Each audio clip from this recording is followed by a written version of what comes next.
Hi friends, എല്ലാവർക്കും നമസ്കാരം.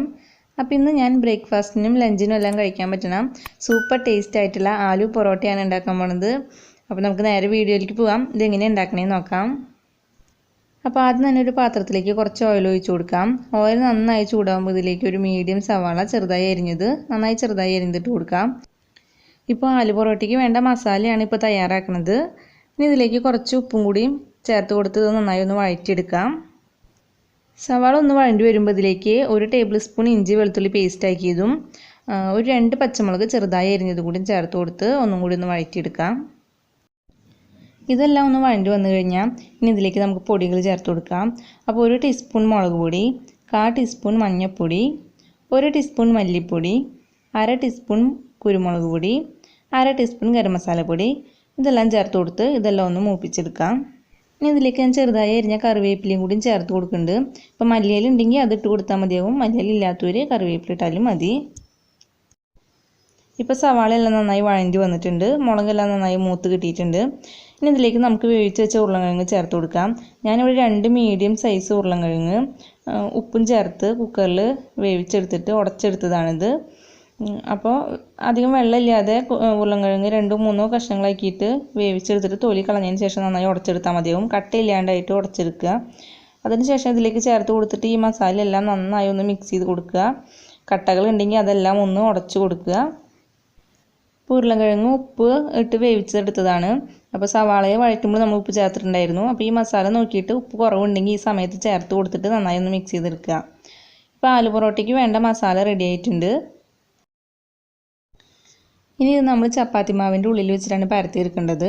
അപ്പോൾ ഞാനിവിടെ സാധാ ചപ്പാത്തിക്ക് കുഴയ്ക്കുന്ന പോലെ ഗോതമ്പ് പൊടിയിൽ ചെറു ചൂടുവെള്ളവും ഉപ്പും ചേർത്ത് നന്നായി കുഴച്ചെടുത്തതാണ്. ഇപ്പോൾ മസാല ഉണ്ടാക്കുന്നതിന് മുന്നാണ് ഞാനിത് കുഴച്ചെടുത്തത്. അപ്പോൾ മസാല ഉണ്ടാക്കി വരുമ്പോഴേക്കും മാവ് നല്ല സോഫ്റ്റായിട്ട് കിട്ടും. ഇനി ഇത് നമുക്ക് ചെറിയ ബോളുകളായിട്ട് എടുക്കാം. അപ്പോൾ അത്ര ചെറുതല്ല, ഒരു മീഡിയം സൈസ് ബോളുകളാക്കിയിട്ട് എടുക്കാം. എന്നാലാണ് നമ്മുടെ മസാല നിറച്ചിട്ട് പരത്തുമ്പോൾ അധികം പുറത്തേക്ക് വരാതെ കിട്ടുള്ളൂ.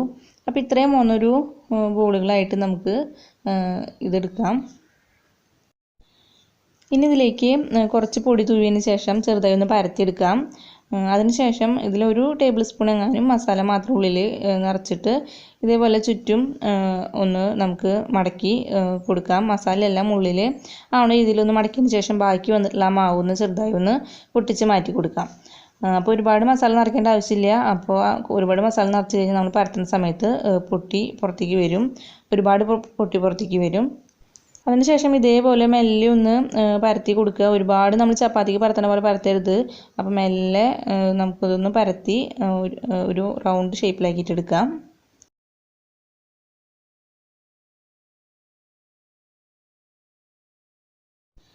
ഇപ്പോൾ ഞാൻ ഈ ഒരു റൗണ്ടിലായിട്ട് പരത്തി എടുത്തിട്ടുണ്ട്. ഇപ്പോൾ കുറച്ചൊക്കെ മസാല പുറത്തേക്ക് വരും, അതൊന്നും കുഴപ്പമില്ല.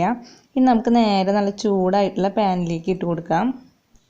ഇനി ഇത് നമുക്കൊരു മീഡിയം തീയിൽ വെച്ചിട്ട് ചുട്ടെടുക്കാം. അപ്പോൾ ഒരു ഭാഗം ഇതുപോലെ കളർ മങ്ങിയെന്ന് കാണുമ്പോൾ നമുക്കൊന്ന് തിരിച്ചിട്ട് കൊടുക്കുക. തിരിച്ചിട്ട് കഴിഞ്ഞ് ഈ ഒരു ഭാഗം ഒന്നും കൂടി ആവണമെന്ന് കാണുമ്പോൾ നമുക്കൊന്നും കൂടി ഒന്ന് മറച്ചിട്ട് കൊടുക്കാം. മറച്ചിട്ട് കഴിഞ്ഞ് പിന്നെ ഈ ഒരു ഭാഗത്ത് ചെറിയ പോളകൾ പോലെ വരുന്ന കാണുമ്പോൾ നമുക്കിവിടെ കുറച്ച് ഓയിലൊന്ന് തേച്ച് കൊടുക്കാം. ഇപ്പോൾ ഓയിലോ ബട്ടറോ നെയ്യോ എന്ത് വേണമെങ്കിലും ഇഷ്ടത്തിനനുസരിച്ച് ചേർത്ത് കൊടുക്കാം.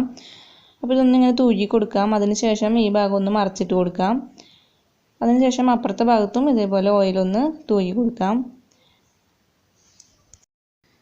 ഇപ്പോൾ ആലു പൊറോട്ട റെഡി ആയിട്ടുണ്ട്. അപ്പോൾ ഇതേ രീതിയിൽ നമുക്ക് ബാക്കി എല്ലാതും ചുട്ടെടുക്കാം.